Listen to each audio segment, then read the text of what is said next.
Hey guys, it's Temple here. Let me just make sure everything is hooked up. And we have a chat and we have the Google link. I will post the Google link in the chat if you guys want to come hang out with us. I just thought this would be a really good time to talk about the Lionsgate light language, galactic language, because there's a lot of it going through my head at this moment. So hang on just one second.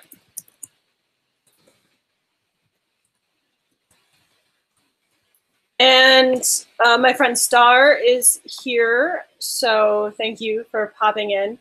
And yeah, I think we're good to go. I'm gonna just check, make sure you can hear us. Is here. Yep. So today what I thought I would talk about is the Lionsgate and downloads and light language and galactic language and all that stuff, because I think now that more people are getting the downloads or upgrades or whatever you want to call it, there's a lot of people asking questions and wondering how it all works. And I can tell you from my experiences how it works, or how I've experienced it. And that may not be your experiences, and that's fine. But at least you'll have something to kind of go off of and ask other people what their experiences are. So, and I don't know if Star, if you want to maybe tell us some of your experiences at some point, you can you can let us know. But the first thing I'm going to talk about is just what I've been noticing with the Lionsgate so far, and that is that the energies are just absolutely crazy. People are not sleeping. You can kind of tell I haven't been sleeping. And it's actually like making some people kind of weirdly crazy. Like their speech is not, their English human speech is not making sense. Their brain isn't like connecting the synapses totally to form a specific thought. I don't know, Star, have you been noticing this too? Yes, I have. People have been acting very, very differently. And yeah, I don't know. It's very interesting. So, and you might be able to explain how the whole lineups of like the planetary lineups work, because I think you know that better than I do. But basically what I know about the Lionsgate is that every year around this time it happens. And basically how I see it is it's a massive upgrade for our DNA, for our human bodies, because we're pretty much like computers. Like if we don't get updated or upgraded, eventually we'll just kind of stop working. And so a lot of the codes or the light language or the upgrades come in, and then it actually goes like through the pyramids and the ley lines, and that's how we get it all. Do you want to add anything to that, Raymond? Yeah. This alignment that we're going through is not an uncommon one, but it's a rare one, where all the planets, if you look at a 3D model, or actually a 2D model that shows the solar system, almost all the planets are on the right side of the Earth. A lot of energies will be turned about. One thing to remember is we are in Mercury retrograde, so communications on all levels during this cycle, which ends right about the end of this month, will be hindered to the extremes. Mars is also in retrograde, so please watch your anger toward yourself and toward others. Yeah, definitely. Definitely. And what I've been noticing is, so I didn't post this video yet, but I did a video last night for you guys. I was working on light language, blessings and things for people that I actually have to get mailed out today or sent out today. But I was drawn to pull some cards and talk a little bit about what they wanted us to focus on for the Lionsgate. And the cards that came out were love, and it was like a big flaming crystal is kind of what they had on the card. And my FedEx man is here, so hang on just 1 second.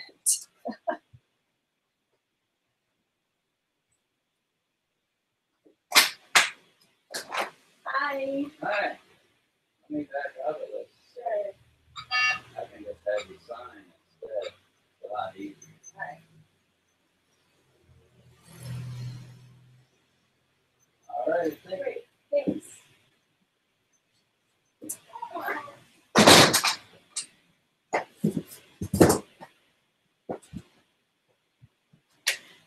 Okay. Welcome back. Hey, thanks. Patrick would be happy. His last historical helmet is here, but I don't remember which one it is. So he's collecting like historical armor helmets at the moment. So his last one arrived. So I was talking about the cards that they gave me last night and what we're really supposed to be focusing on for this Lionsgate. And the first one was love, and it was like a torch with a crystal in it, and it was the number 7. And I don't know about you, but I've been seeing the number 7 a lot lately. 77, or 747. And then the other one was oh no, I can't think of what it was. The other one was love, and one of them had a mermaid on it, and it was, dang it, I can't think of it. Shoot, I should have brought them down. But anyway, I'll post that video, and it basically it was talking about coming into yourself, and you're just staying in your truth, and your truth may not be somebody else's truth, and that's okay. There's nothing wrong with that. The goddess card that I pulled was a Celtic goddess, and she wanted us to look at the various symbols that we're attracted to, because those symbols aren't just a drawing. They're not just a symbol. They're actually linked to bits and pieces of who you are, as well as hidden knowledge or lost knowledge that is stored somewhere inside you. And they're very powerful. So if it's something you're drawn to, she wanted to remind you guys that there's more than just, looking at a symbol. And it was just very interesting because one of the cards I can't remember had all these symbols on it. One symbol, it was a pyramid. It was a pyramid right side up and then reverse. So it was the reverse pyramid in the alchemy is water, and then the pyramid that is right side up is fire. So fire and water, and then it had the infinity symbol in it, and it had all these symbols. And I just thought, seeing we're like lining up with Sirius, which deals with like there's a lot of a lot of the Egyptian beings come from Sirius, and the mermaids and the dolphins, and so that whole watery, fiery element was in there as well. And so I thought that was very interesting. And so, yeah, I don't know. Do you have anything you want to add to that, Star? Not really. You covered it pretty good. Okay. And so one of the other things that I've been noticing is it's been very hard to ground. Now, I'm not really good at grounding on a daily basis to begin with. Hematite actually makes me ill. So I like Patrick told me today that I should just like sit and meditate with some hematite, and I said no, I can't do that. Like it makes me feel ill. And so I've been really lightheaded and spacey, more so than normal. I've been craving a lot of fruits again, and anytime that I crave fruits, especially blueberries, I know that I'm getting upgrades or updates. And after a while, you guys may realize this too, like there's certain things that'll happen that you'll just know that you're in a time of an update or an upgrade. Do you have anything like that happens, Star? That like Yes. When that happens, is there anything you want to share about that or not? Yeah, lately I've been going through the same thing, other than the issue with hematite. Yeah. So the most I do for grounding is just get outdoors. That's what it was. say, That's what that one card was. That what it kept saying to get outdoors.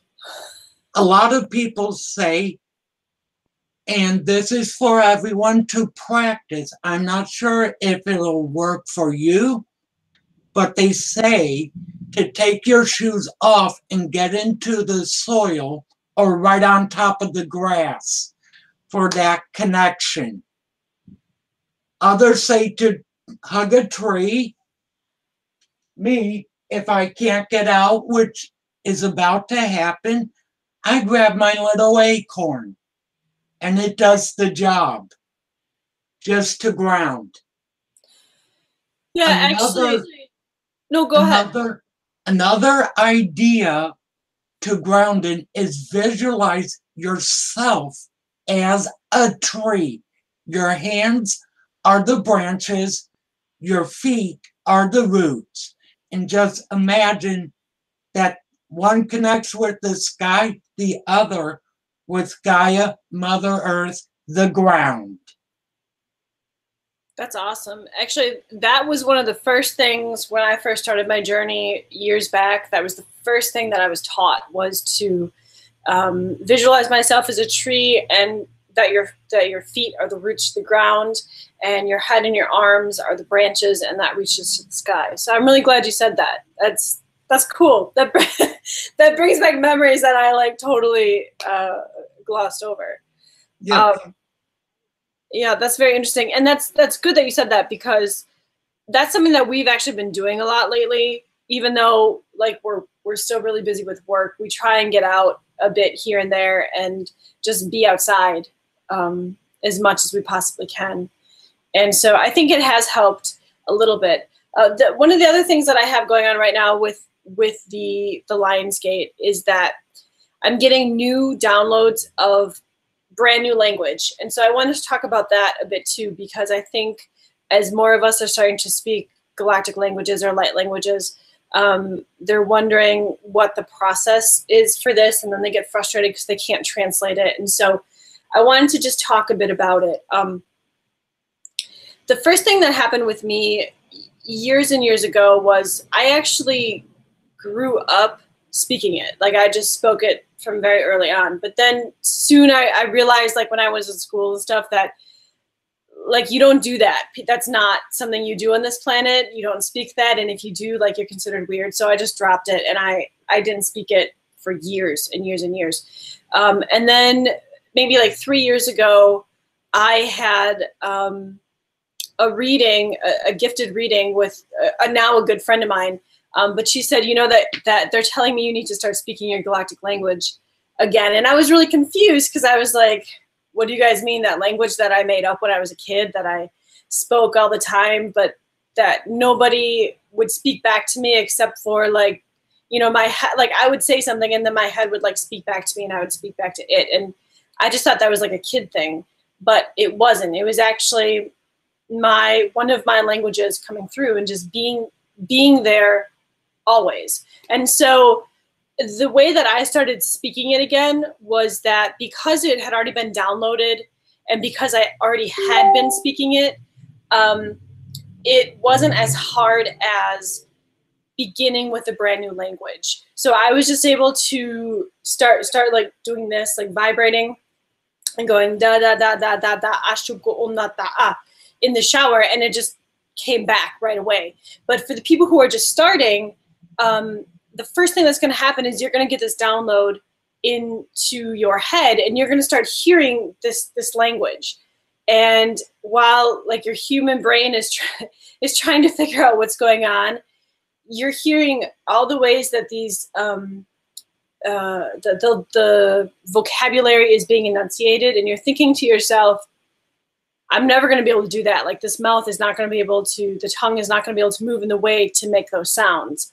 And so the first thing you're going to do is just hear it being spoken a lot in your head. You're not going to be able to speak it right away, but you need to practice. So like when you're in the shower or when you're by yourself, just try to tune in and see if you can start speaking a bit. And sometimes what helps for me is, you know, doing that, like patting my, I don't know, is my, what would I call this?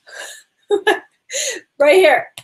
And then going da da da da aga ano oto opa, and just see what comes out. And I don't know why this helps me. I have no idea. Stars, you know why this would help? This has always helped me. I don't know. Maybe it's something you do. It could just, yeah, it could be. And so after the download comes in and you hear it for a while, then you slowly start to speak it, but you're not going to be understanding it. It's just something that comes from the heart. It comes from the soul. It's at that point, it's not meant to be understood. And then eventually, after you have spoken it for a long time or long enough, then your brain is going to finally start translating it for you. So there's a whole process. So don't just think that you're going to jump into it right away and you're going to get translations, because that's not how it works. And, you know, everybody calls it something else. Some people call it light language. Some people call it galactic language. I personally think it's all the same thing. It's the same stuff. So I don't know. What do you feel with that, Star? The same. Yeah. Yeah. I mean, it's basically the language of the heart, the language of the soul, the language of the various planets or planetary galactic people. And there's so many, like, you know, we think of the basics that we talk about a lot. You know, we talk about Palladians a lot. We talk about Syrians a lot. We talk about Arcturians, Andromedans. Those are like the people we talk about, but in retrospect, there's millions and millions and millions. Like, we can't even fathom the groups out there. So when you're getting brand new languages in your head, it might not always, like if you type in, you know, Lyran, it might not sound like Lyran. If you keep typing in all these different galactic groups and it's not sounding like any of them, that's okay. That doesn't mean it's wrong and that you should stop. It means that you should keep going, because, you know, it could be a brand new language that you're bringing through, because not all languages are represented here on Earth yet. So I don't know if that helps some of you guys who are starting out into this. Now, we just did a download for you guys, just a really short one the other day that I uploaded. If you're working on getting your light languages in, your downloads in, and so that may help you. Now, with this Lionsgate, my head has just been swarming with light language. If I didn't have to speak English, I could be speaking galactic language all day, every day, and it wouldn't bother me one bit. And so I just thought to go live and, like, you know, see who else is on and maybe speak some languages and talk about it and talk about any of the current happenings with the Lionsgate. And so, yeah, I don't know. Do you want to chat about anything? Star? Yeah, back to a reference I gave earlier about the planets. Yeah. If you want to find the information out, post that link I gave you in the description to this video. The one from Mr. BB333 from YouTube. Okay. Post that in the link, the more recent one. Are you talking about those two you sent me last night? Yes. Okay. Yeah, I haven't had a chance to watch them, but I can post them. So, and that's, you know, actually that's interesting you brought it up, because with the reading that I did last night about the Lionsgate and the alchemy symbols that showed up on the cards, one was, you know, water, and one was fire, and one was infinity.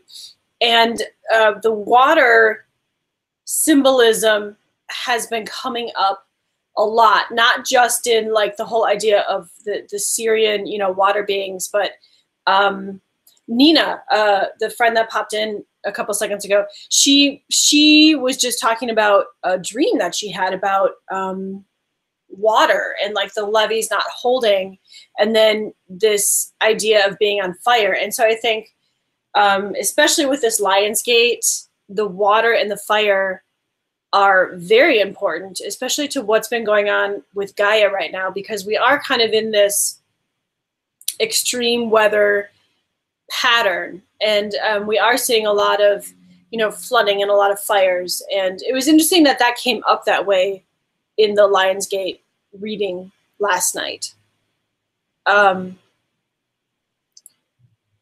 Yeah, what about you? What about you, Raymond? Because I thought Patrick had said something about he was watching this really big storm that was brewing somewhere around the world, and that it was going to be the worst water storm yet for wherever it was going to hit. Japan.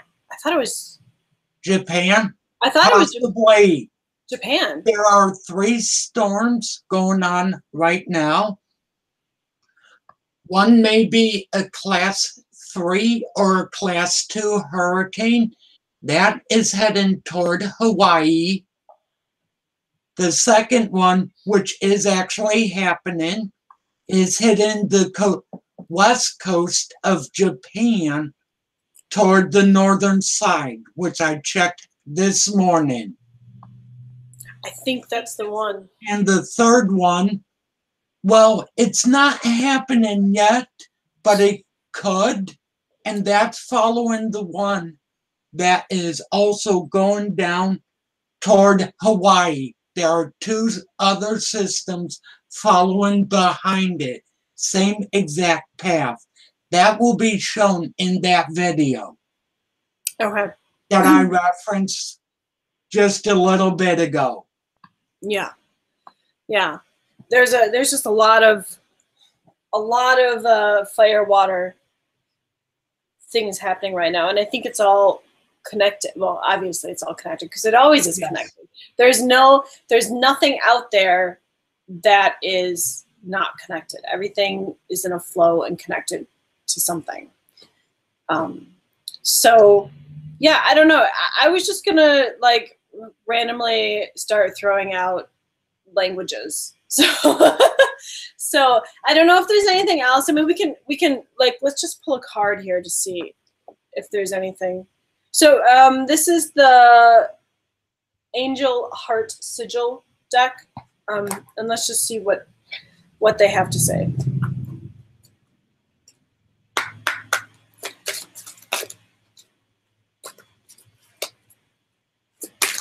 Whoa, hello.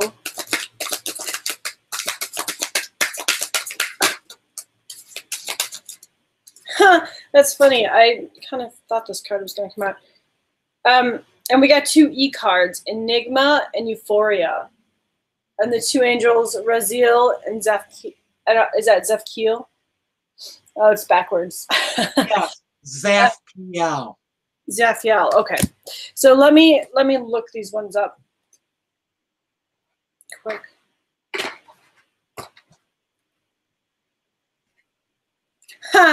So this is really, so the red, if you talk about like symbolism, like normally people assume red to mean fire, right? And blue to mean water.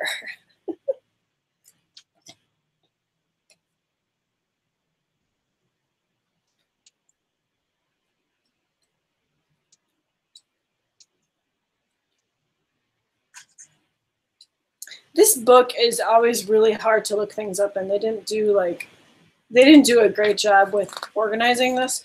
Okay, so we're going to do this one, Raziel, with the Enigma. It says, Archangel Raziel brings your attention to the secrets of life, the sacred mysteries that have been wrapped in the enigmatic vapor of spirit.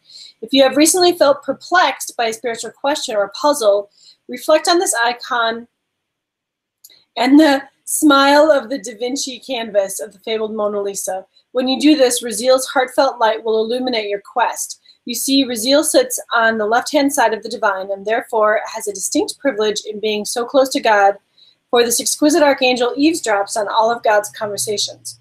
For 500 years, the painting of La Gioconda has been considered a startling evocation of the divine feminine, and Raziel suggests that there is an aspect of your own feminine force that needs restoring for you to feel completely enraptured by clarity rather than held in the gray veil of confusion.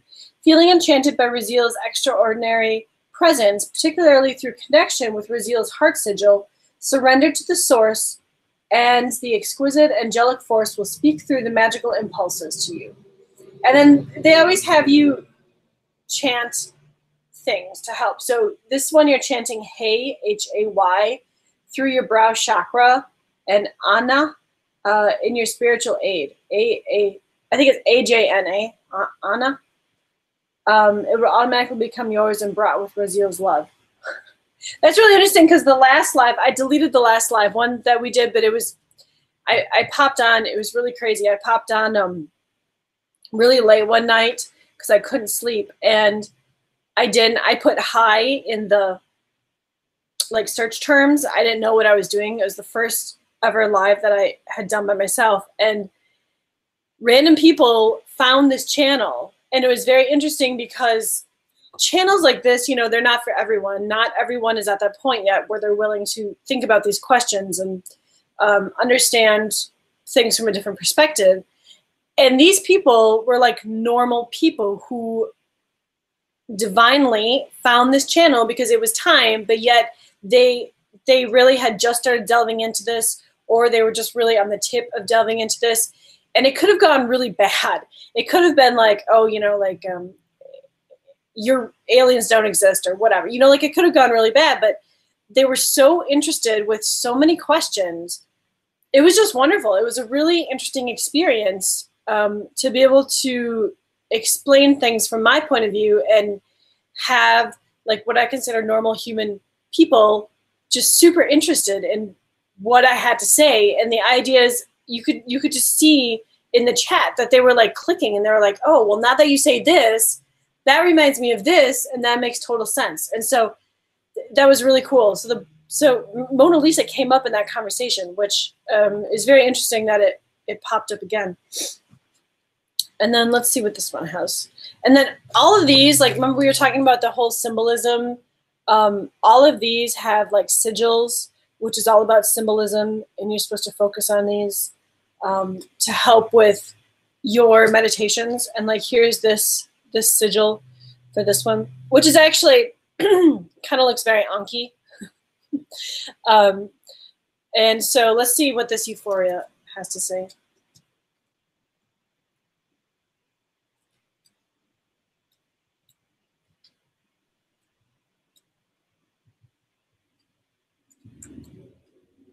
Here we go. How do you pronounce it again, Star? Which one? This one. Zafkiel. Zafkiel? Okay. Yes. So it says Zafkiel is the sacred lover. That's very interesting. Well, it would make sense that euphoria is under that. Okay, so it says Zafkiel's heart sigil. Oh, let me hold this up. Zafkiel's heart sigil wishes for you feelings of well-being, happiness, excitement, and transcendent joy. The states that you haven't been experiencing for some time.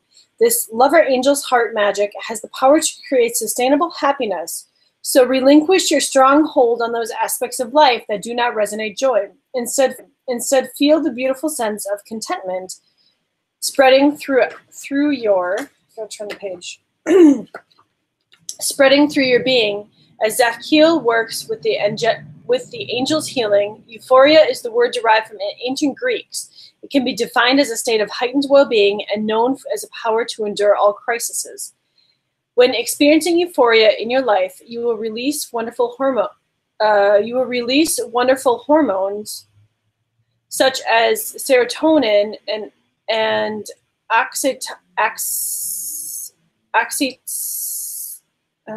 which are designed to electrify your being.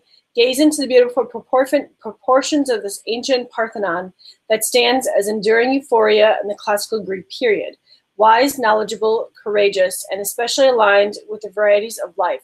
The goddess Athena is the patron of Parthenon. She symbolizes, here we go, symbology, the profound wisdom and culture that arose from the ancient Greeks. As you ponder the icon, feel the sacred majesty of the architecture seep into your own physical geometry. And chant Hay, there we go again with the Hay, through the brow chakra. And, oh, it's the same chant. That's very interesting. And the Ana with the joy of the angelic elixir.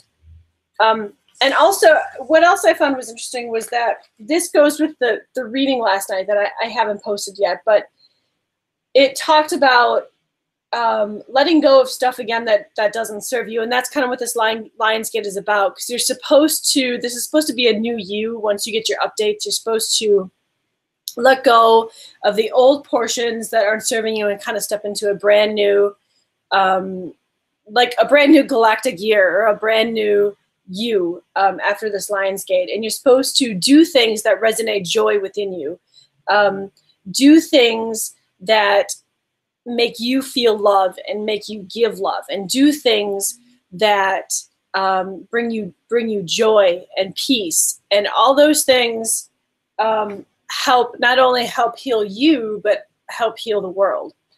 And so that's very interesting. And again, you have like the fire water complex. Yeah, I don't know, this is very cool. Do you have anything else, Star, that you want to add to this? Yeah, that I do. Okay. Yeah, I just pulled out my angel book because of these cards being drawn.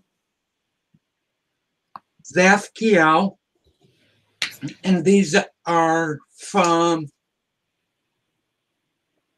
the Return of Angels book by Majin Gonzalez, a wonderful lady, I might add.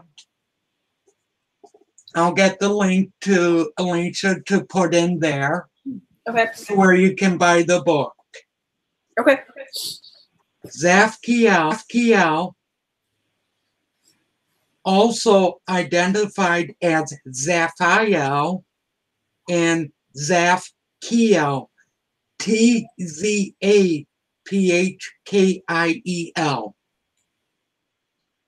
His name, and this is the male aspect, not the female, Okay. illustrated in the card. His name signifies God's knowledge. Oh. He is the Prince Regent of the Choir of Thrones. But that means then you have the male, the divine feminine, the divine masculine pulled in these cards. Yes. That's awesome. And one of the 7 great archangels. He is also the regent of Saturn and the angel of Binah. Binah is the 3rd Sephira, or on the tree of life, the 3rd circle from the bottom up in the tree of life. Just some information. The other association of his name, Zaphiel, also identified, and I'm not going to try to pronounce it, and Zophiel. This is one of the regents of the choir of cherubim and Prince of Saturn again.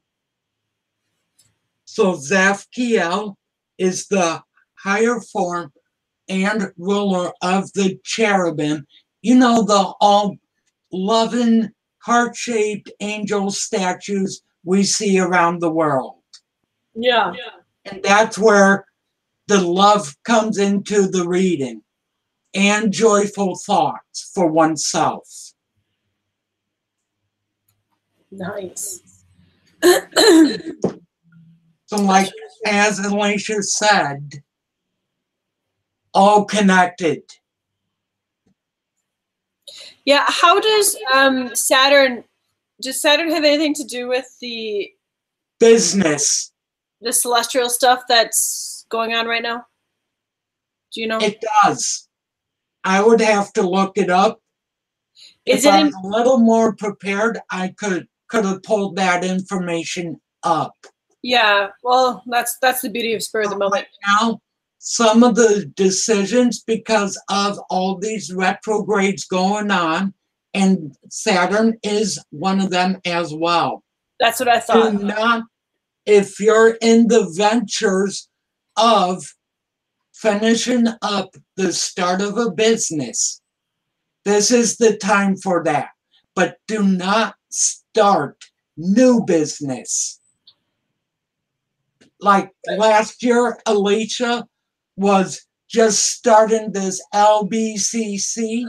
That was the perfect time to start it.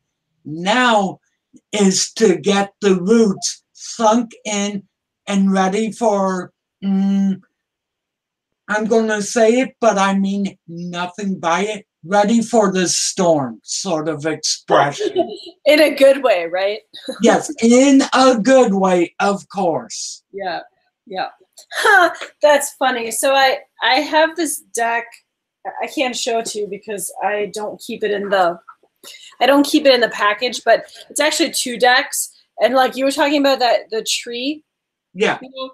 So this one, these are what the cards look like. And they have the tree, and it's called, there's like 2, because I put 2 decks together. So it's called the Well-Worn Path and the Hidden Path. And I used to use these a lot. These are by Raven Grimassi and Stephanie Taylor. And I really like these, but I pulled this card for the Lionsgate, and it's the Triformis. So it's the maiden, the crone, and the, like the 3. I forgot what the 3 Yes. are. But anyway, and they have the light. They have the light, and I did the candle thing by light. I did the candle thing. I did the video that's not posted yet by candlelight last night. And then here's the key. And so I wanted to talk about it, but I needed to know what page it was on. And last night's numbers were 1111 that came up, and this is 111. It's on page 111. I don't know. I just think it's so cool. Like when we talk about how everything is connected, and then even the small things, like you pull a card and you're like, well, what page is that on? And it's like 111, and you're like, holy crap. Okay, so like when it talks about this Lionsgate stuff, the keywords here are complexity, depth, and expansion, which I think is totally appropriate. It says, when this card appears, it signifies the other aspects, levels, or elements that are at play. The card advises you to look back at the beginning, access the present, and contemplate the future. The matter is not one thing by itself. It's different aspects that are going to show themselves, and each will require discernment. And maybe that's why a lot of, like when I think about what to talk about on the channel, a lot of talking about knowing yourself and coming into yourself, and what was the other portion that said here? To look back on the beginning. Oh, and the other thing that we've been talking about a lot has been like the soul fragments, collecting your soul pieces. And I think that kind of all goes really well here. Oh, look at, you have the snake. You have the snake, the wisdom snake as well. And the stars, of course, and the blue for the water. So yeah, this is just super cool. And three, the Triformis, 3 is a really powerful number. So I hope you guys, are doing well with the Lionsgate. It's not even, like they always say, the 8th is really when it gets here, August 8th. But we really feel its effects long before the 8th and after the 8th. So it's not like, 8 is the only day, even though 8 is a very good number. But I wanted to show you guys, when we were talking about symbols and symbology, and to not take that lightly. Like if you're drawn to a symbol or you see a symbol, to look it up. Like I do this all the time. Even on receipts, I will look up numbers for receipts. Now yesterday we went out and about, and both of our receipts for every time we got food was like 568, I think it was, and then the other one was 1068. So I looked up the number 68. And if that was the right number, it talked about cementing. It talked about cementing what you already have and looking to the future and new, like putting down roots for what's coming in the future. And we've been looking at buildings, and that was the big talk yesterday. Was part of the reason we were leaving and going around running errands in different towns and cities was because we wanted to see what downtown buildings were for sale, for planning what our next move is, with the business and stuff. And so it was just interesting how it all fit together. And when you see like things happen, like hawks or whatever fly in front of your car, like I always look that stuff up. And so this is some of the stuff that like we have in our libraries here, that dealing with symbols and sigils and so like this stuff is actually really, really old. I mean, this isn't that old, but this is like a 1920s book about dreams. It tells you how to read coffee grounds. This stuff is ancient. This is not like a brand new idea of paying attention to your surroundings and life and what's happening around you. Here's another one that someone just gifted us at the last event that we were at, a book about tea leaf reading, and we just taught a class on that not too long ago. This book has been in hot demand lately, Animal Frequency. A lot of people have been asking me to look up various animals that have crossed their paths, or like someone said the other day that they just keep looking at elephant videos and they were wondering what that meant. And all the videos that they were looking at, oh, Heather's here. Hey, Heather. All the videos that they were looking at had elephants in water. So I think it was really important to not just look up elephants, but look up how elephants pertain to water. And that was all found in this book. And then this book is, you can see I have lots of bookmarks in it. This is like one of my go-to books for signs and symbols.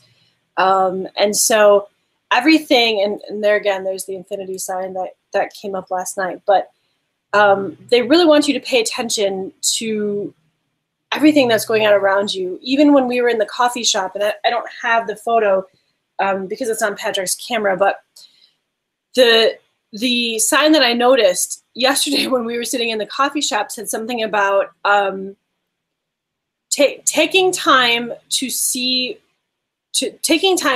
life. And something about like you said, Raymond, like getting out in nature, that life is happening all around you. It's not just in your tablets. It's not just in your computers. Like you need to get out and experience life and notice the symbols and the signs that come to you, because your teams and your guides and your galactic family, they're always speaking to you. It's just a matter of you plugging in to that frequency to notice the signs that they're trying to send you. And so I don't know. I actually, when I was making bug balm the other day, I was making 100 bug balms, and I do some of my best like meditating while I'm making products, because I get to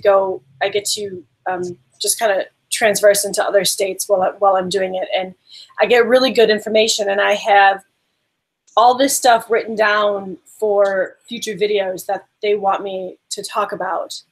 But today I just wanted to do some light language and speak to you guys about how the Lionsgate is affecting everybody, and why you're feeling so loosey-goosey or so lightheaded, and like some people, including me, like I can't even read right now because I'm having a hard time processing the synapses of like, this is the word I'm looking at, how does my brain process it? Because right now it wants to process everything in light language and galactic language. So I don't know, Heather, is that stuff happening to you too? Where like you can tell that the retrogrades and the Lionsgate and stuff are affecting you?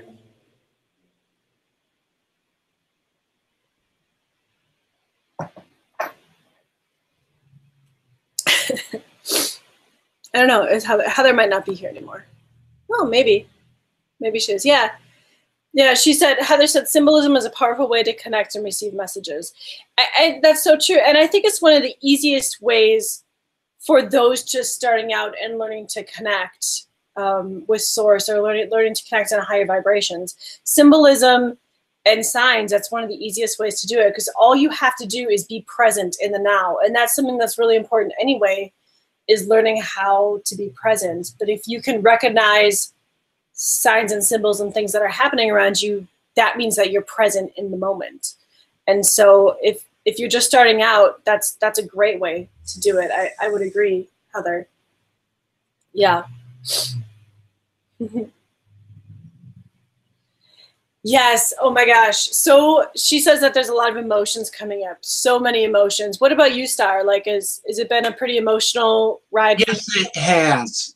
Like a roller coaster. Yeah, I would definitely agree. Same here.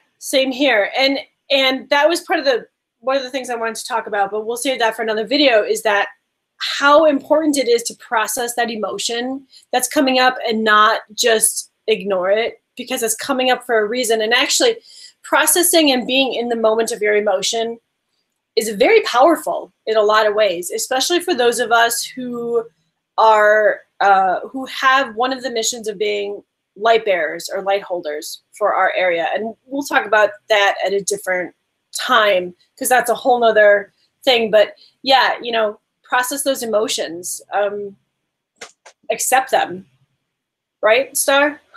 Exactly. Don't let them dwell inside of your being or spirit. Get them out. If you have to talk it out with a close friend, even if they're not into this stuff, just tell them what's going on. They might have information that you'll know from other research you've done, to releasing that, to get it out, to express it.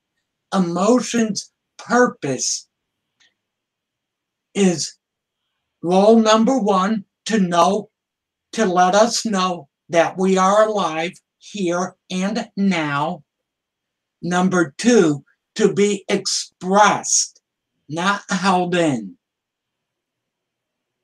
so it doesn't dwell up and we react and the window gets broken. That's anger. Yeah. But a lot of you can probably testify to that one. And there's no, like, the one thing that really gets me is when you have healers and channelers and gurus and all that stuff that say, this is the way that you process emotion. Like, there's no one way to do it. And that's the thing. Everybody is so unique and so beautiful. Like, you process that however you need to process it. And we're here to help you guys, like, give ideas, but it bothers me when people, you know what I mean, Star? Like, I'm sure you've come across those videos too, where they're like, this is the way to do it, and this is the only way. And you're like, no, there's probably a lot of ways. There's not just one way. Exactly. I'm gonna do this light language thing, because what they were telling me is that they wanted me to process what you had said into light language. So I'm gonna do that. We'll see how that goes.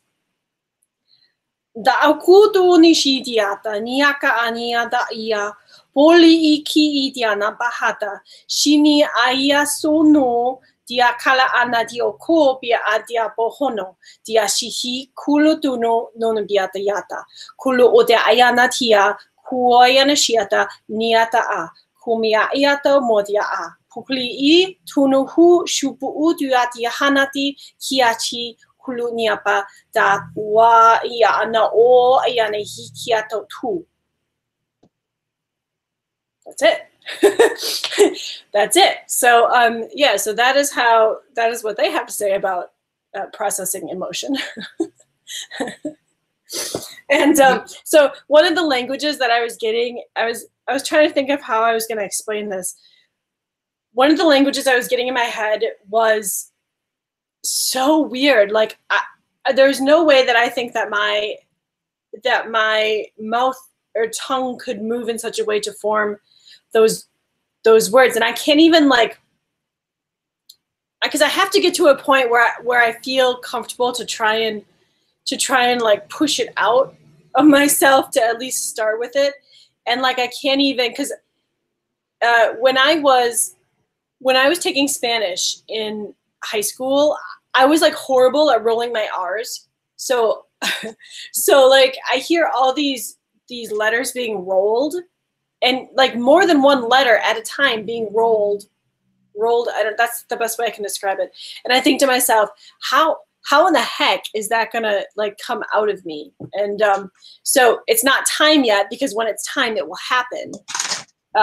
But yeah, I'm not sure what language that is yet, but I've never heard it before, and I've never heard anybody that I'm aware of yet on YouTube that I found speak it, because sometimes when these languages come, you wouldn't even know what to pop in. The only thing you could pop in is like light language and just kind of go through and see if anybody else is speaking the same language. Exactly. Okay, I have another one. I have another one coming through.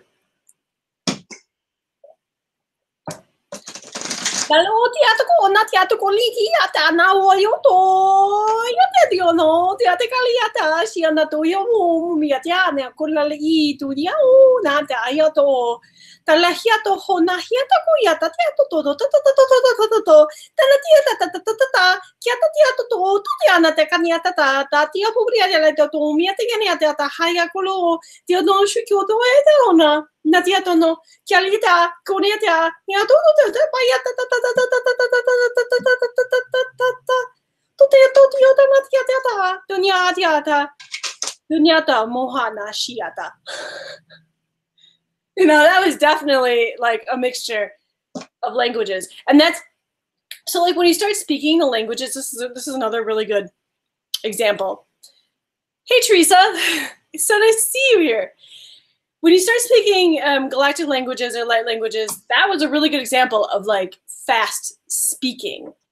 And my goal, my personal goal is to like be able to slow it down. So in the beginning, they tend to come really fast, and I think it's because my human self kind of gets involved, and it says to me like push it out, because if you think about it or if you stop, it may not come back, which is totally not true. But like I have to get over that, and so a lot of times for beginners, light language comes out, or galactic language comes out really fast.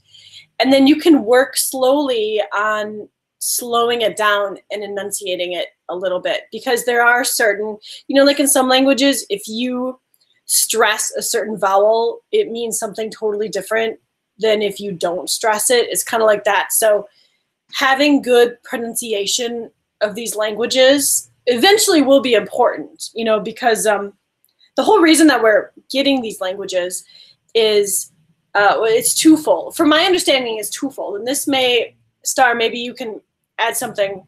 But this is how from my understanding, how this goes so far. So your soul or your higher self, like you have experiences on these different planets, and you choose to come in here as a human. Okay, and there's some very human people, but then you have these other ones here who choose to come in as star seeds who really haven't been here very often, or this may even be their first time. And so those languages are innate in you, like they're just waiting to come up. You don't have to have that download, because it's already who you are. That's already part of your galactic, you know, self, is that language. And so then you can get downloads for new languages, but you already have your basic galactic language. How would we say that in English? It would be like your culture or your tribe. I mean, that language is innate in you. And then you have like galactic humans, I guess Tucker calls them like galactic aliens. I like to call them galactic humans, who have that same thing. Like the language is just innate in you. You don't need a download, where like other people going into this, they will get a download for languages as needed. So some of us already have it in us, and some of us get downloads for it.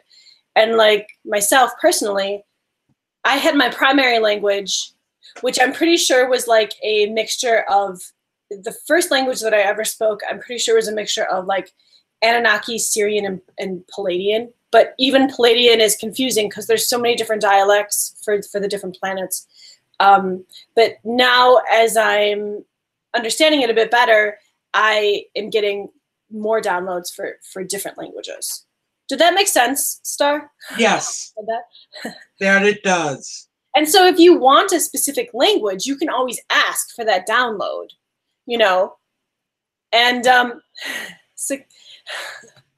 Sikert Ahek Kum Ashera. I don't know, I probably didn't pronounce that right, but hello, thank you for joining us.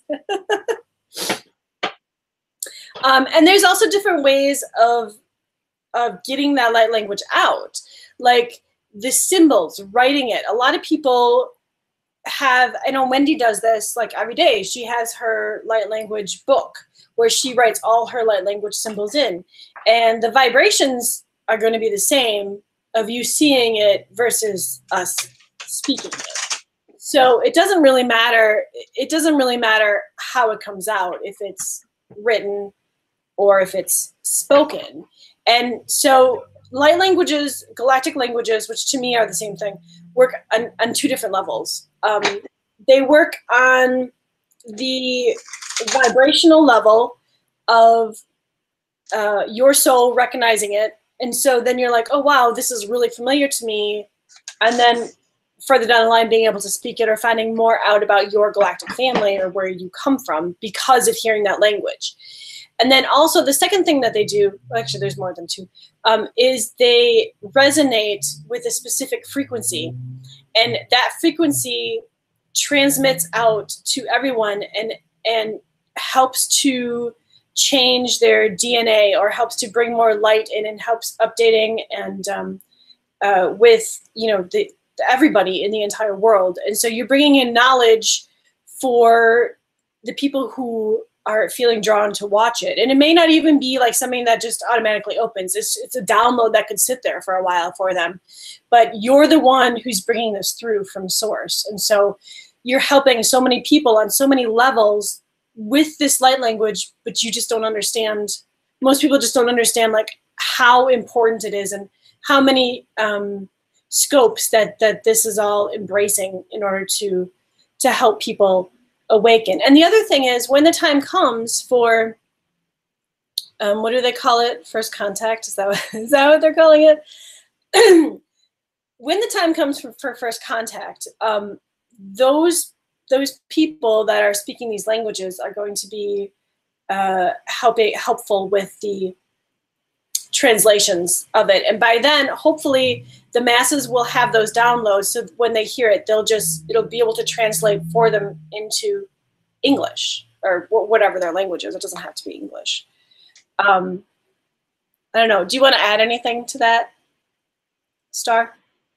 No, you covered it. I covered it. Okay. So if you're struggling with your light language or galactic language, or you're getting confused because you don't know what to call it, it doesn't matter what you call it. In my world, I call it galactic language most of the time because I think light language and galactic language are the same thing. You're still bringing in light. It doesn't really matter what you call it. And translations will come. I actually, for a while, was working really hard at translating because I have to actually think about, there's two ways that I do it. I can either just speak it whenever I want, and I don't know what I'm speaking, other than, you know, I know it's love and light because I'm connected and I feel it, and my throat chakra and my heart chakra is open. So I just have no idea. I just know it's like needed for somebody at that moment, and whoever finds the channel, whatever, they will hear it, and it'll do whatever they're supposed to do. The other thing is, if I think about it, if I think about like the topic, and I tell my human brain, I say, okay, human brain, like, we're going to speak this language, and then you need to be translating it, and then I will get some translations. So it's like twofold. Like I actually have to kind of set my intention for translations, and that didn't come easy. Like I still have to kind of work towards it or do it every once in a while so it becomes easier for me to do that. Yeah, does anyone want to, like, you guys are awesome for hanging out. Does anyone want to talk about anything in the chat or anything like that? I don't know how many people are hanging out with us. Let us know. I'm gonna do some more light speak, galactic speak.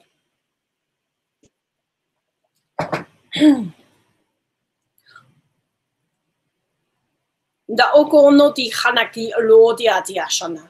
Diakono dia badai golianiata. Kamashubia uyanata. Piati kuli iana shubia. Malaha naya duma kupiasiata. Na kuale ayahoma niata. Nasi waleatiapa. Namayata kiashiti no nayala. Ta amasiata anu masi dala ua. Wayanatiama piashitia nahasiata aqua dina naliatu piasianata kamiasi puyana pala huayanata niataka buyata baiku una diapasiata mani kuliata hana basiala. Namaste. That was nice. See, that's like my preferred language, and so I've gotten really good at like slowing it down and making sure everything is enunciated. Thank you. Thank you. And that's my preferred language to speak, but every once in a while, like I do speak some Palladium. I've even spoken Dolphin before, which the first time, yay, that's wonderful. So I'm gonna attempt to pronounce this. So Anaran Hadismo. I don't know, I probably didn't get that right, but they say it activates me in a way that I can't help but to burst into language, letting the frequencies in. That's awesome. That's wonderful. That makes my heart happy. Yeah, so like I even, the first time I spoke Dolphin, I had to send it off to Wendy, and I said, Wendy, do you actually think this is Dolphin? Like, I think it's Dolphin. And she goes, I think you're speaking Dolphin. And I was like, holy cow, wow, that's really crazy. It sounds really strange, but I can't like just say, oh, like now I'm gonna speak Dolphin. You know, in the shower the other day, I said, I don't know, I can try this. I don't know if it's gonna work, but it worked in the shower. So I said, I'm gonna test you guys out because I'm always, oh hey, it's Wendy. And now I'm heading out. Are you still on? Let me just message her. So I was in the shower and I said, I want to see if I can test this. And so I'm gonna say the language that I want to speak, and I want it just to come through me. And I thought I did a pretty good job, or I thought they did a pretty good job of allowing it to come through me. So I can try it here. I'm not gonna like say that it's gonna work until after it works. Okay, so if I could spell, I said light langers are happening, and light langers are happened instead of light languages happening. So okay, let's see if this works. So I'm gonna speak Palladian. I still haven't gotten to say, you know, I'm gonna speak like Era Palladian or Mayan Palladian. I haven't got that far yet, but I'm gonna try and speak Palladian. I'm not gonna like. Here we go.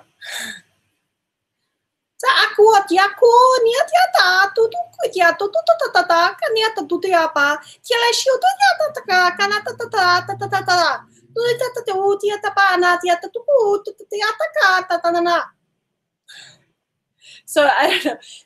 Star, is that kind of sounds Palladian, doesn't it? It is. But okay. Which dialect I do not remember. I don't know. I know it's not Mayan Palladian because Mayan Palladian sounds like you're speaking backwards. And yes. And to me that blows my mind. That blows my human mind. Okay, so let me see if we can do it again. Let me see if we can do it again. Let's see if we can speak Arcturian. I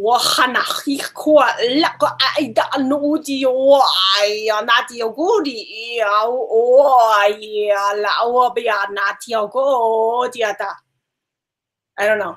I don't know if that one worked. I don't know. What do you think? Sure. I'm not sure if that one worked. Let's not count that one.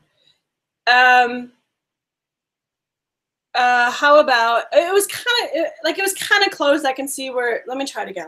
What did I say? Arcturian? Yes. Oh, Heather says, I'm not speaking any light languages, nor do I consciously understand it. I'm drawn to you and Wendy and a few others. I feel it deeply in my heart space, and I allow the energy to come through and anchor. But see, Heather, I think that's it. Like you get it. That's the most important thing, and it's there. And when the time is ready, it will happen. You know.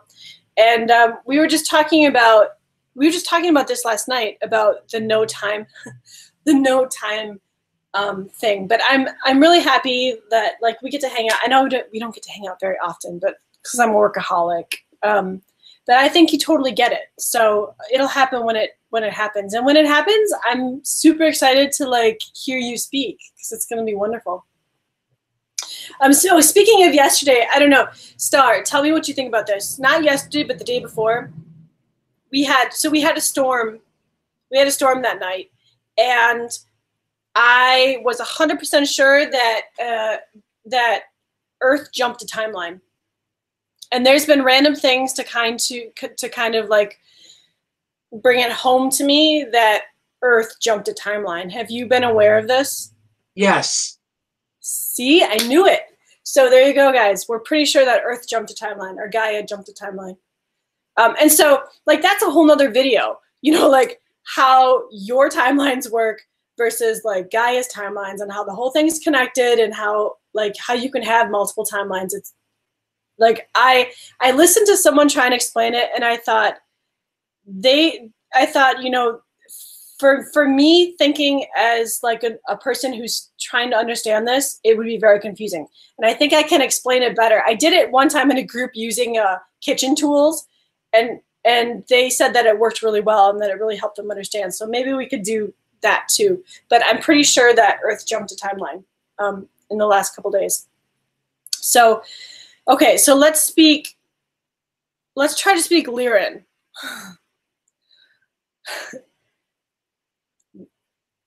Wanahashakayotoyanapa bolikoyanatioboatia hahahyanata. I don't know. That was kind of Lyran-y, wasn't it?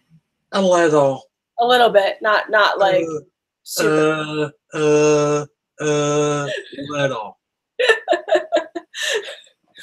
And I'm still working on trying to recognize the differences when I speak. So like, you know, don't go by like exactly what I'm doing here, because it's not 100% and I'm still learning, but I think it helps to be able to at least kind of put your language in a spectrum of the possibilities of where your language falls.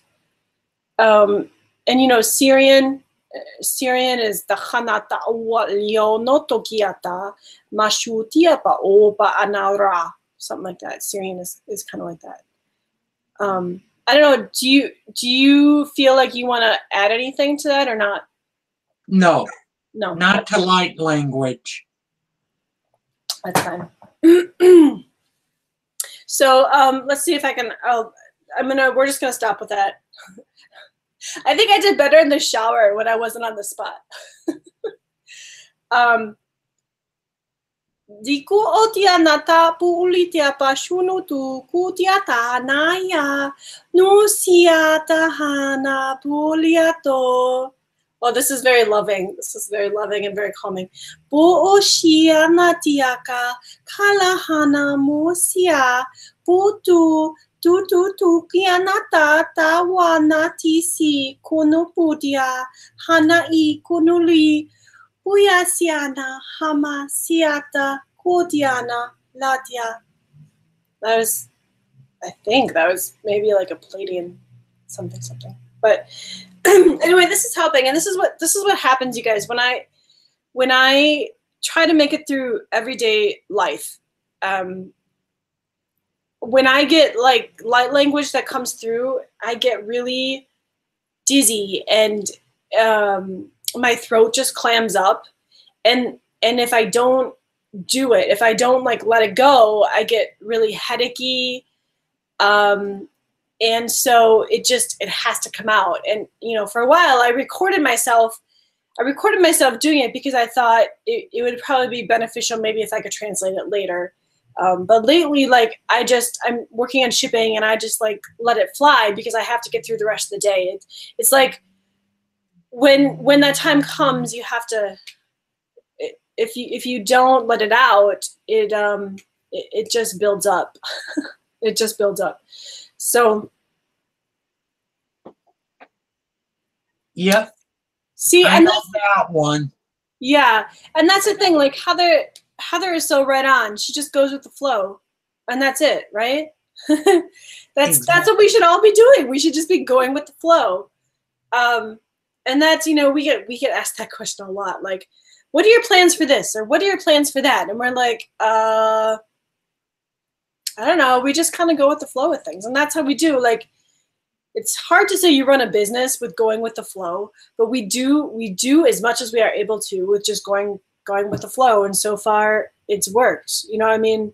You can't always run a business that way all the time yet, but I'd say probably 99% of the time that's how we run our business, and it works. So good things happen when you just let go and you just are in the receiving mode, and you just go with what you feel.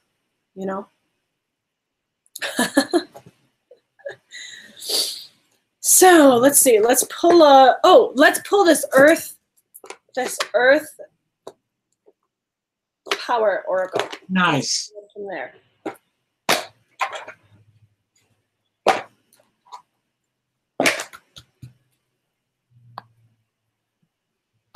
All right. All right, what do you want us to know about the Lions Gates and the energies and stuff? The energies and stuff. Like, I'm always talking to my team and my guides, like, so I have this stuff and I need to know, and if you could just like help me out with this stuff, like that would be really awesome.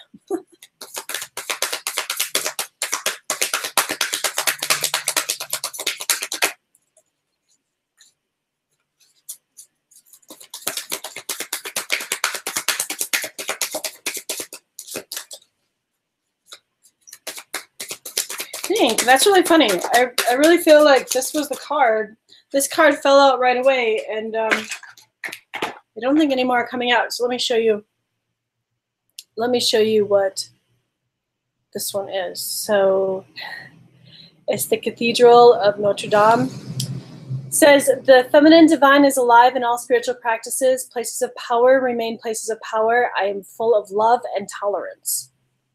And then, I think like, especially what you were talking about, Star, with the just being calm and trying to not jump to conclusions with situations, because interacting with people right now is kind of fiery, and it's a bit more difficult than it would be if we weren't in all these retrogrades and the my goodness, my mind just went absolutely blank, with the Lionsgate and stuff. And so tolerance is kind of like a big thing that we have to have, especially with all the stuff happening, I think. Let's just see what it says. These are very interesting cards. I am still learning to work with them. Okay, so these cards give information. They give the location, the coordinates, and the primary elements, and then it describes a little bit, which I think is very interesting. So the feminine divine, earth meets air, devotion, magic, and mothering. And that has come up so much. In fact, I'm not going to go into the story now because it's not finished. But Star, you know what I'm talking about. Like I have another twin flame story to update you guys with, but it's not over yet. And the divine mother and the divine feminine and the divine masculine have come up a lot to the effect of, when I was asking about this, they sent down the term milk mother, and I had to look it up because I honestly had no idea. And so when I looked it up, because we're dealing with a lot of Egyptian stuff here, but when I looked it up, it had to do with Isis is the carrier of the holy milk that is meant for the kings and the gods, and it brings people back from the dead. And it was just fascinating that they threw that term out, because I had never heard that term before. So I learned something new about the aspects of the divine feminine. So this location is in Paris, France. The element is earth and air. It says, with its leering gargoyles looking down across the rooftops of Paris, the Cathedral of Notre Dame is a terrific example of the French Gothic architecture. It is also famous for its huge glass windows depicting decorative designs in a contrasting naturalistic style. Notre Dame in Paris is the cathedral church of the Catholic Archdiocese of Paris and is dedicated to Mary, Our Lady. The history has it that Notre Dame's first stone was laid in 1163. Let me add those together. 6, 7, 8, 9. 1163 comes out to 11. 6, 7, 8, 9, 10, 11. And the presence of Pope Alexander III, and was completed in 1345. 5, 6, 7, 8, 9, 10, 11, 12, 13. And then that would be 4. Built on the foundations of the old St. Stephen's Cathedral, and previously it is said on the site of an earlier pagan temple. Notre Dame is dedicated to Our Lady. Numerous phases of construction and restoration have occurred over the years. It is one of the world's best-known churches and is visited by hundreds of thousands of people a year. Many of them are not even Catholic. The cathedral treasury is noted for its reliquary, which houses some of the Catholic religion's most important relics. That's really where I've had a lot of stuff come up with relics, time travel lately as well for me personally, including the purported Christ's crown of thorns, the holy nail from the crucifixion, and the fragment of the true cross of Jesus. The most famous young woman in French history, Joan of Arc, and now Saint Joan, is the patron saint of France. As a statue here, it has always been interesting to see the number of pagan visitors that gravitate to her. In fact, many visitors come to this cathedral searching for various pagan symbols again, that are woven through the building. Pagan symbology such as sun wheels, green men, labyrinths, gargoyles, and sacred animal imagery all are featured.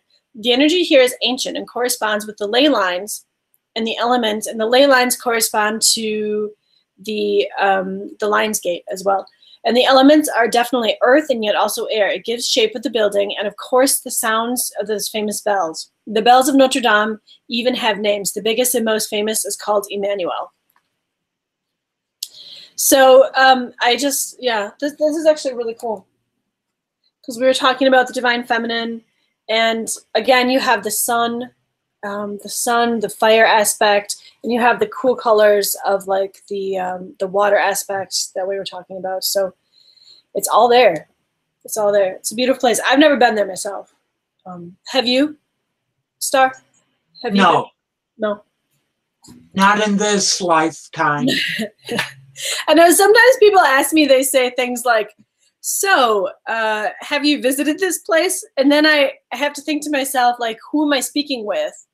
Do I just say, you know, no, not now? Or do I say, yeah, I've been there in astral a few times? Or do I say, no, not in this life? You know, like, now that people are understanding things better, you can't just say, so have you been there before? Because there's a lot of answers that you could get with that, you know? Yes. Mary Magdalene energy. Loaded question. Yeah, exactly. I would agree, Teresa. The Magdalene energy has been coming forth really strong lately, really, really strong.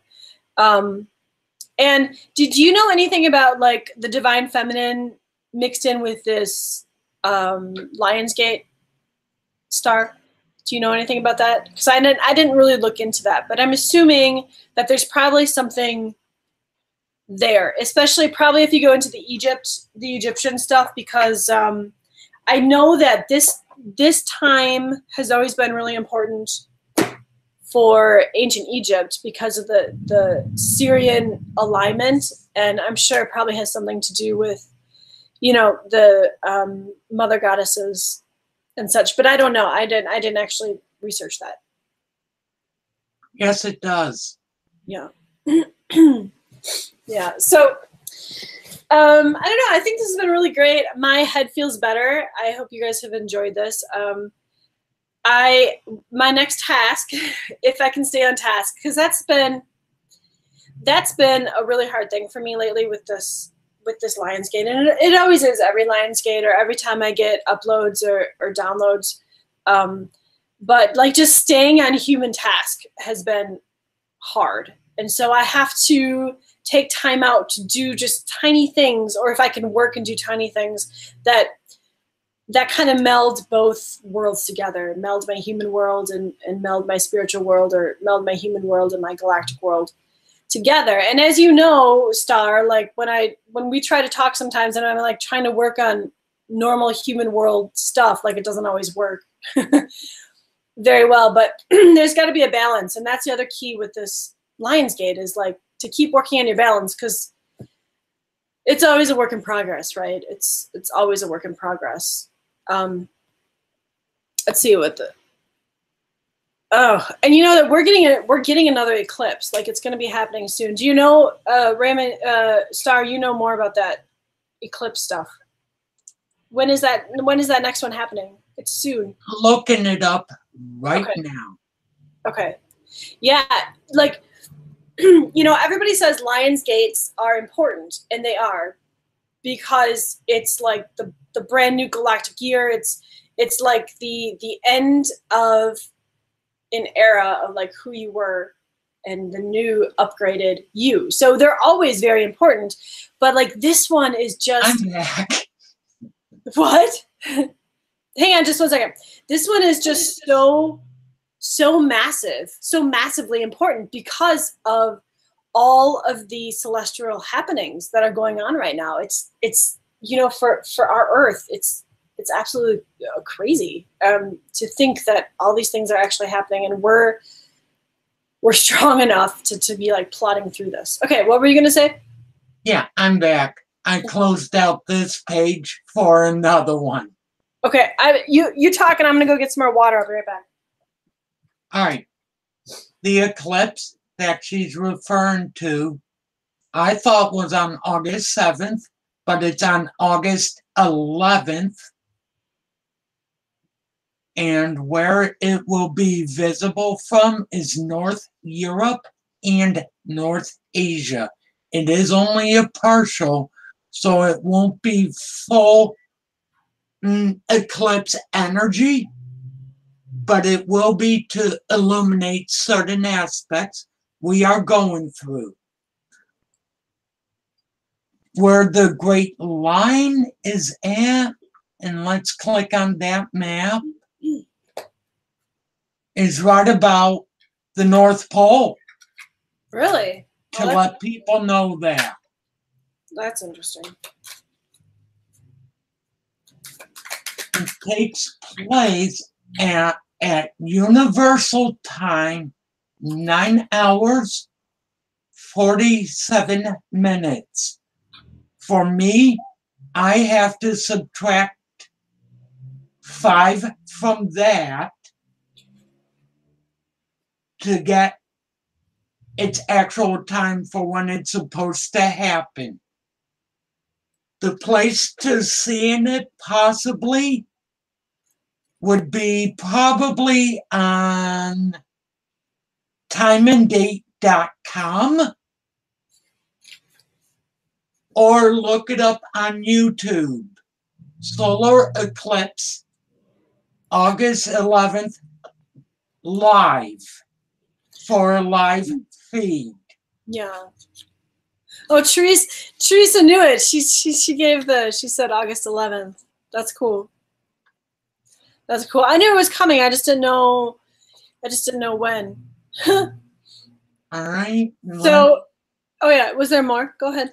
No, go on. Okay. So I decided to pull another card. And I said, so what should we be doing during this? What should we be doing during this Lionsgate and like all these new downloads and upgrades? And I like this. It said we're supposed to be sharing ourselves, and we're not. And I was reading this, and it said, you know, you're going to be scanning the areas of your life, cleaning out the clutter, and that you need to like share your experiences, share something with the world. Don't expect anything in return, and that's really interesting too, because that goes with the twin flame thing that happened where I went in astral and I helped heal, and I didn't expect anything in return. And so I think, you know, that's how we can build these strong communities where sharing our experiences, because like even the last thing I shared about what went on with me a couple months ago, or like at the beginning of the year, I mean, that's crazy. Like if you don't understand, or if you think like, I don't know, some people just may not be ready for that stuff. And I went through this whole phase of, do I share? Do I not share? Because it's just so weird.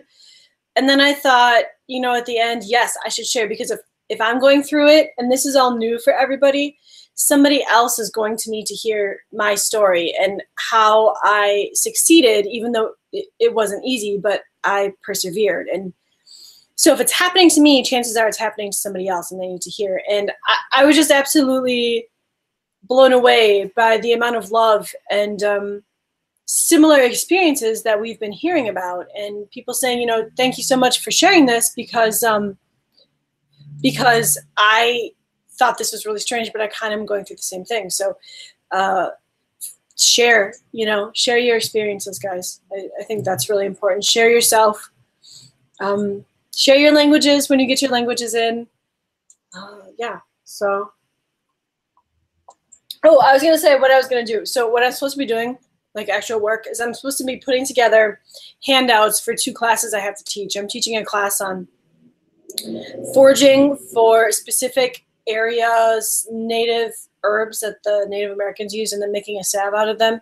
And then I'm also supposed to be putting together a handout for using like an alembic. If you guys are familiar with alchemy, you guys will know what an alembic is. But what it does is you put your herbs and your water in there, and it distills it with water. Water vapor comes out, and the water vapor gets cooled, and it turns into like water. We call it an eau de toilette, which is I know I did cut my hair, which is infused with the oils of the product or whatever herbs that you're using, and then you get the oil on top of it. So I'm teaching how to use like historical things, and I have to come up with handouts for them. So that's what I'm supposed to be doing. But I'd rather talk to you guys and share my experiences than actually do work anyway. But yeah, I did. I cut my hair. I don't really do much with it, but I really love it. Like I don't know. I'm not big. You know, I think like my species probably doesn't have much hair anyway. So like, to me, hair was always such a weird thing to have to deal with and comb and fix every day, that I'm just happy to have it cut off. For work purposes, though, it's not so great. But all right, I have the information. Okay, what is this? For the eclipse, the time of day when it happens. The time of day when it happens will be 2 a.m. Eastern time. Oh. When it begins. And then it goes until, and I'm fast forwarding the minutes on a program called Stellarium. Okay. the sun enters the outer disk. Well, the moon enters the outer disk at 3:05, 3:03, somewhere right in that area. At greatest, right about 3:34 in the morning. Oh, wow. So Northern Asia will see it for sure, but it won't be the greatest. And if they're observing it, I really hope they have protection, because this is the sun. Yeah. I always thought, you know, like I sent a link to my twin who's a grade school teacher for the last one. And I said, like, even though we can't see it here, your kids should be able to watch this eclipse because it's really, I said, because like, you know, he's not really awake yet, but I said, it's really important, not just in human world. And I sent like a little winky face, a little winky eye face, but he didn't get it in time. So the kids didn't get to see it, but that would have been really cool. I think everybody should pay attention a bit more to you know, the importance, but that'll come with time as people wake up. So you won't miss the coincidence in this one either. Okay. It falls right next to Mercury because of how early in the morning. Yep. Mercury, we have fire. Cancer, we have water.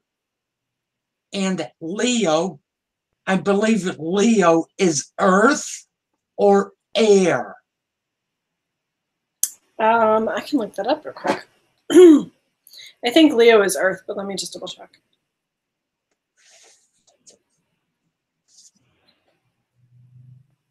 So that's, you know, the whole fire water thing keeps coming up, which is interesting because we looked up, my husband and I, we looked up Leo's compatibility, like a Leo male compatibility with a Pisces woman. And this is while we were driving yesterday. And it came up as the fire and the water. And what happens when if the fire and the water merge perfectly, it makes... Kira, are you okay? That was my cat. Kira, are you okay, honey? All right. The fire and the fire and the water make steam, and so if it doesn't merge perfectly, the water can put out the fire, or the fire can put out the water. But if it merges perfectly, it makes steam, and so I thought that was very, very interesting. We better be careful because I'm looking up the date for Leo. Yeah, July 23rd through August 22nd. Yep, and it is fire as well.